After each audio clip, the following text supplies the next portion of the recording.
년 동안 퍼보질 않아가지고 저도 오늘 어떻게 될지 잘 모르겠습니다. 그래도 이렇게 귀한 기회가 주어져서 너무 감사합니다. 저는 이게 좋은데 아니요.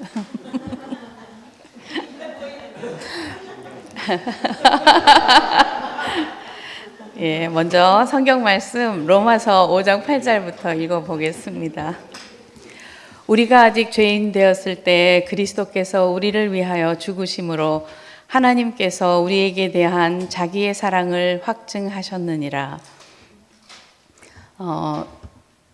소통방에 올려놓은 것처럼 저는 오늘 제 삶 속에서 한때 잃어버렸었던 삶의 의미를 다시 찾은 이야기를 나누고자 합니다. 빅터 프랭클이라고 유명한 정신분석학자가 있습니다. 그런데 이 사람이 이런 말을 했어요. 왜 살아야 하는지를 아는 사람은 어떤 방식으로든지 삶을 견뎌낼 수 있다.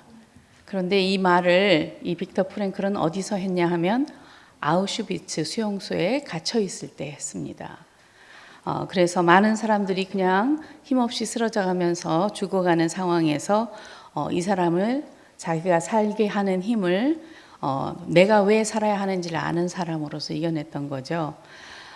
그런데 우리 교회에도 많이 있지만 우리 기소선에 오신 분들이 많잖아요. 근데 이 기소선에서 오신 분들의 특징은 뭐냐 하면 자기가 죄사함을 받고 구원받은 날과 시간을 아주 정확하게 기억을 하십니다. 그리고 보통 말씀하시는 것이 그때 그 감격이 너무 크고 기뻐서 그 힘으로 그 이후에 몇십 년이나 되는 고된 교회 생활을 이겨내셨다고들 말을 합니다. 근데 저는 사실 목사의 딸로 태어났기 때문에 교회 울타리 안에 있는 사택에서 어린 시절을 보냈고 또 늘 자연스럽게 나는 항상 하나님의 구원 안에 있는 사람이다라고 인식하면서 살았기 때문에 그냥 하나님의 뜻대로 구별해서 사는 것이 그냥 하나님의 사람의 사는 목적이니까 특별히 복음이 뭔가에 대해서 생각할 필요도 없었고 그런 필요를 느끼지 않으면서 살았죠.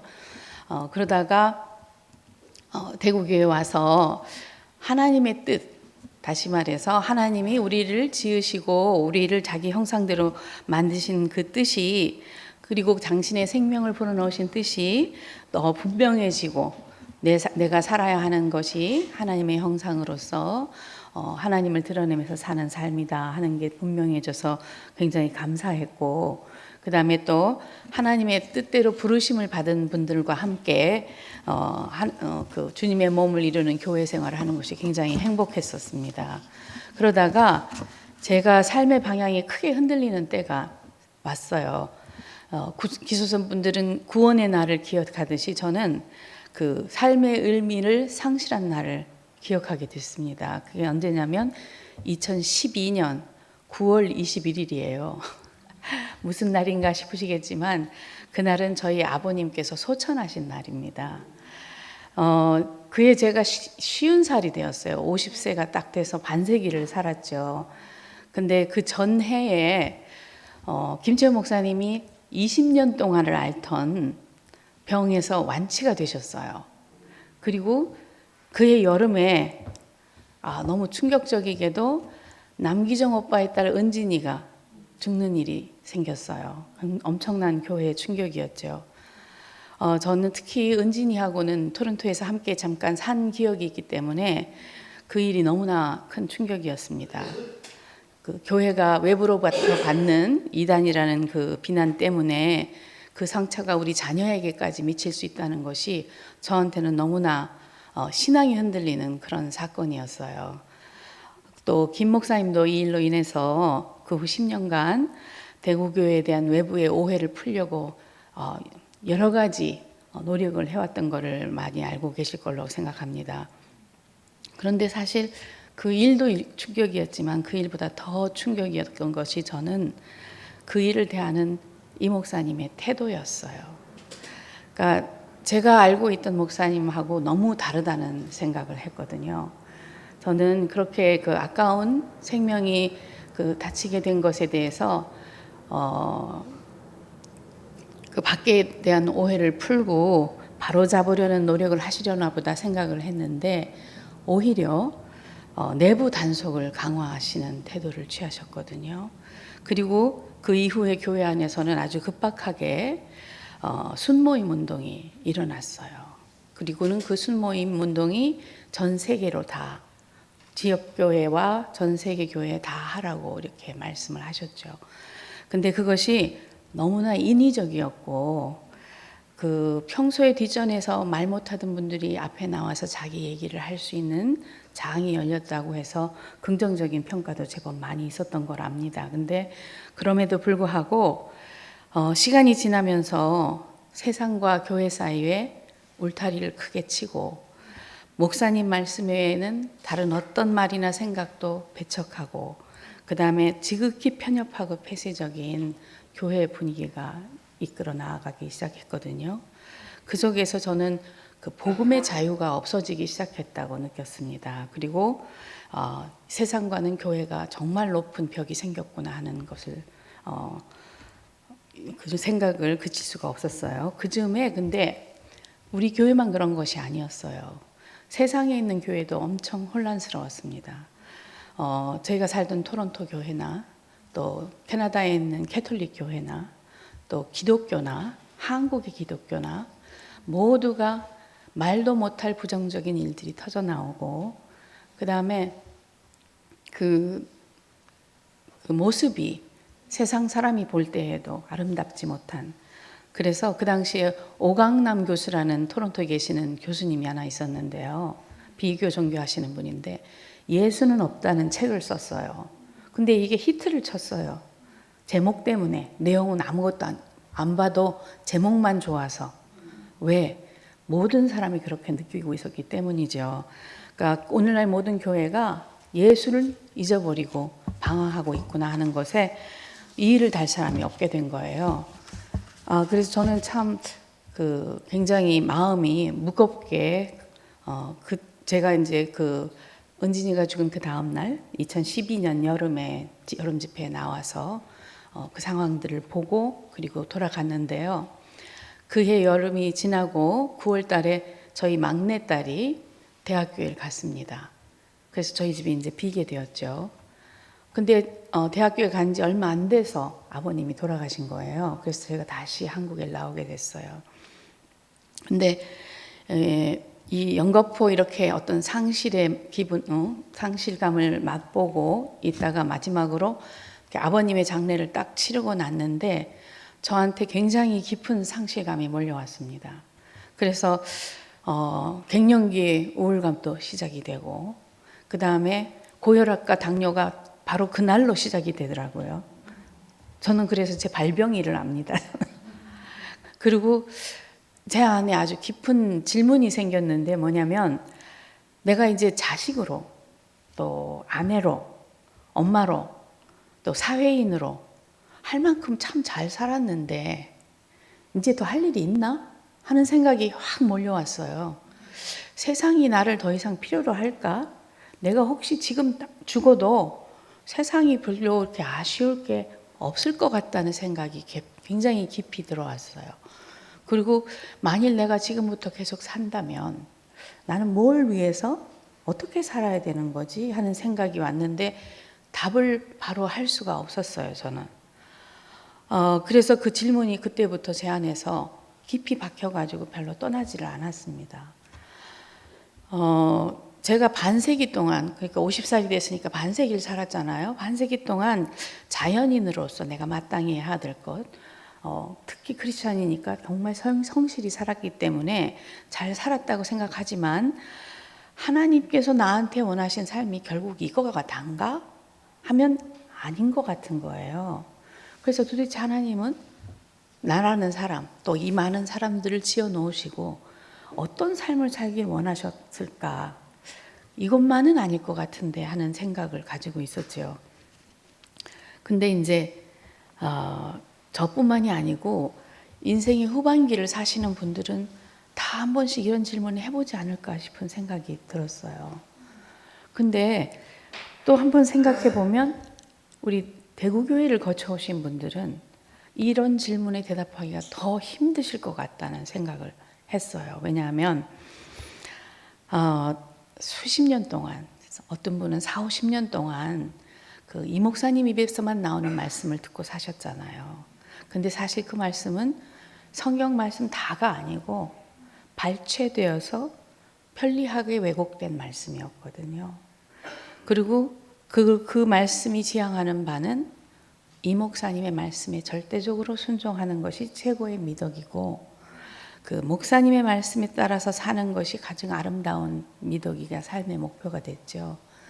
그래서 결국 복음의 내용이나 하나님이나 예수님이 다 사실은 이 목사님 한 분에게 귀결되는 삶이었어요. 그러다 보니까 지난 5년 동안 교회가 갈라지고 또 이 목사님의 어떤 실체가 드러나고 어떤 거짓된 풍선 같은 것이 터져버리고 이랬음에도 불구하고 많은 사람들의 마음속에서 하나님이나 예수님이나 아니면 성령 또는 성경책, 성경 말씀 이런 얘기가 나오면 마치 내가 종교라는 불경죄를 저지르는 것 같다는 그런 느낌을 가지고도 계세요. 그러니까 내가 갈 곳을 잃은 것 같다고 생각했을 때도 내가 돌아갈 곳을 못 찾게 되는 거죠. 그러니까 더 깊은 방황을 하실 수가 밖에 없는 거예요. 이제 그렇게 저는 사실 그 이후 10여 년 동안 마음이 굉장히 무겁게 늘 이 질문이 내 뒤에 있으면서 살아왔어요. 그러다가 저는 최근에 김 목사님이 로마서를 시작하면서 제 안에 서서히 답이 떠오르기 시작했습니다. 지난 5월인가요? 이제 사도행전을 끝내는 마지막 날에 바울이 로마로 가는 여행을 배를 타고 여행을 하면서 몇 번의 죽을 고비를 넘기잖아요. 독사에게도 물리고 난파도 당하고 또 간수들이 다 배에 있는 사람들을 죽이려고 하는 위기도 겪고 그런 일을 하는데 이상하게 바울을 살리려는 하나님의 손길 때문에 그 모든 사람들이 한 명도 다치지 않고 그 자기가 원하는 항구에 도착하게 되었다는 구절이 나오거든요. 근데 그거를 김 목사님은 뭐라고 했냐면 하나님의 목적을 가지고 있는 바울이 그 배에 타고 있었기 때문에 그 모든 환경이 합해서 그 목적지에 이르게 한 것이라는 해석을 하셨단 말이에요. 그렇게 사도행전을 끝내셨어요. 그리고 나서 로마서를 시작을 하셨는데 로마서를 시작할 때 저의 마음에는 두 가지 질문이 있었습니다. 첫째는 하도 저 앞에서 뭐 구속의 복음이냐 구원의 복음이냐 뭐 십자가의 복음이니 내 복음이니 네 복음이니 하는 말이 많았기 때문에 정말 바울은 무엇을 복음이라고 했을까? 복음이 도대체 뭐였을까? 그 다음에 이 복음이 그럼 나한테도 복음일까? 복음이란 기쁜 소식인데 나는 사실 예수님의 십자가 사건이 저한테는 기쁜 소식이라기보다는 부담되는 소식이었거든요. 그러니까 정말 이게 나한테 기쁨이 될까 하는 질문이 있었어요. 그리고 두 번째는 사도행전을 보면서 우리가 끊임없이 바울이 죽음의 고비를 넘기는 걸 봤는데 그것도 자기 동족 유대인한테서 매맞고 죽이려는 암살 기도를 몇 번 겪고 하는 것을 봤는데 왜 또 굳이 죽음이 밖에는 더 이상 다른 것이 나올 게 없는 로마라는 교회를 굳이 가려고 하는가? 뭐가 이렇게 바울을 몰아치고 있는가? 그 힘이 뭘까 하는 것이 궁금해졌어요. 그래서 그 마음을 좀 알고 싶어졌어요. 근데 로마서를 시작하는 첫 말씀에서 김 목사님 뭐라고 하셨냐면 복음이란 단어, 유앙겔리온이라는 이 말의 뜻은 황제의 아들이 태어났다는 소식이라는 거예요. 황제의 아들이 황제의 아들이 태어났다는 소식을 유앙겔리온이라고 하는데 바울은 굳이 이 단어를 써서 하나님의 아들이 태어났다. 하나님의 아들이 나에게 왔다. 우리에게 왔다는 소식을 복음이라고 했다는 거예요. 그러니까 나 김연경이 죄사함을 받고 구원된 게 복음이 아니고 하나님이 우리에게 왔다는 게 복음이라는 거예요. 그 말이 조금 충격적이었어요. 근데 그 말을 통해서 제가 순간적으로 깨달은 게 뭐냐면, 그동안 나는 하나님 하면 물론 믿는다고 얘기하고 감사하다고 얘기하고 하지만 늘 나와 거리감이 있는 하나님이었거든요. 그리고 왠지 모르게 세상 일에 대해서, 특히 내 일에 대해서 그렇게 관심 있는 것 같지는 않았어요, 하나님이. 그런 하나님인데 자기가 아들 예수 그리스도까지 세상에 보내서 심지어 십자가에 못 박일 정도를까지 하면서도 우리에게, 인간들에게, 사람에게 오기를 원하시는 분이었다는 거. 그리고 그 사람이, 그 하나님이 바로 김현경 내 코앞에까지 왔다는 사실이 믿어진 거예요. 그러니까 저는 사도행전을 거치면서 제가 하나님의 마음, 예수님의 마음, 교회의 마음을 알게 하는 것이 성령님께서 저 안에서 일하시는 것이라고 느끼거든요. 근데 저는 이 말씀을 듣는 순간에 제 안에서 그 하나님이, 나에게 오시려고 하는 하나님의 마음이 깊이 느껴졌어요.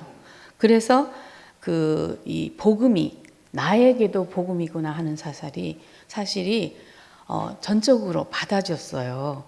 그런데 거기에 앞서서 또 나에게 미친 이 복음이 나의 출생, 내가 목사 딸이니까 또 아니고, 내가 믿음이 좋아서도 아니고, 또 내가 이제까지 산 삶의 행적이 그런대로 괜찮아서가 아니라 오로지 하나님 자신의 신실하신 마음에서만 나온 것이다. 그래서 유대인도 이방인도 이 모든 사람들의 차별 없이 미칠 수 있는 것이 이 복음이다라는 사실이었어요. 저는 그 안에서 정말 하나님은 사람하고 같이 살고 싶어 하시는구나. 하나님이 사람을 지으신 이유 자체가 우리랑 함께 하려고 지으셨구나. 나를 통해서 당신이 영화롭게 되는 것, 내가 당신의 복이 되고 당신의 복이 나 자신이 되는 것을 원하시는 것이 하나님의 가장 깊은 마음이구나 하는 것을 정말 깊이 깨닫게 됐습니다. 그래서 저는 이제 복음의 뜻을 분명하게 아는 사람이 됐어요. 그리고 그것이 저에게도 기쁜 복음이 됐거든요. 그리고 나서 또 하나지, 이 로마서를 하면서 저한테 깊이 박힌 것이, 내가 앞으로 어떻게 살 것인가. 우리가 앞에 있는 50년, 대부분의 사람들이 전반부 50년을 살 때는 자연인으로서 살아야 하는 마땅한 일을 하느라고 사실 하나님이 나를 어떻게 필요로 하시는가에 대해서 신경을 쓸 겨를이 별로 없어요. 근데 다 그 일을 다 마치고 나서 제가 쉬게 되니까 나의 필요가, 그죠? 세상의 필요가 아닌 나의 진정한 필요는 하나님에게서부터 온 것밖에 없구나 하는 생각을 하게 됐습니다. 저는 앞으로 내가 어떻게 살 것인가에 대한 답은 바울의 회심 이야기에서 찾았어요. 그러니까 바울이 다메섹 도상에서 예수를 만났을 때 어떻게 그렇게 180도가 다른 사람이 될 수 있었나? 그거는 그 자리에서 자기가 죽은 사람과 산 사람을 봤거든요. 자기는 살았는데 죽었고, 자기 앞에 있는 예수, 이전에 자기 앞에서 돌 맞고 죽은 스데반은 죽었는데 영원히 살아있는 사람으로 보게 된 거예요. 거기서 바울은 정말 새로운 인간을 발견한 거죠. 새 인류. 하나님 앞에 영원히 살아있는 사람. 죽는 것이 두렵지 않은 사람. 죽는 것이 위협할 수 없는 사람. 그래서 죽음을 이기고 영원히 살아있을 수 있는 사람. 그리고 자신도 이 새 사람이 된 거죠. 그거를 우리 성용서 오빠가 지난번 C.S. 루이스의 책을 읽다가 감격을 하면서, 새로운 인류, 뭐라고 하셨는지 기억나세요? 호모 크리스투스. 그리스도 안에 있는 새 인류가 됐단 말이죠. 근데 그 자신도 그렇고 성영서 오빠도 그랬듯이 저도 이 호모 크리스투스, 그리스도 안에 있는 새 인류라는 말이 되게 깊이 희망이 되었습니다. 그래서 그 바하의 아주 유명한 노래의 제목이 뭐냐면 예수 인류의 소망이라는 노래가 있거든요. 저는 예수가 왜 인류의 소망이고 기쁨인지를 이 바울의 회심 속에서 발견했어요. 내가 죽은 자지만, 죽을 자고 죽은 자지만 영원히 하나님 앞에서 살아있는 사람으로 살 수 있는 새 사람을 기다리고 계신다는 거. 저는 로마서의 그 전체 주제가 바로 이 새 사람을 우리 안에서 발견하게 하시려고 이것을 쓴 게 아닌가 하는 생각을 하게 됐습니다.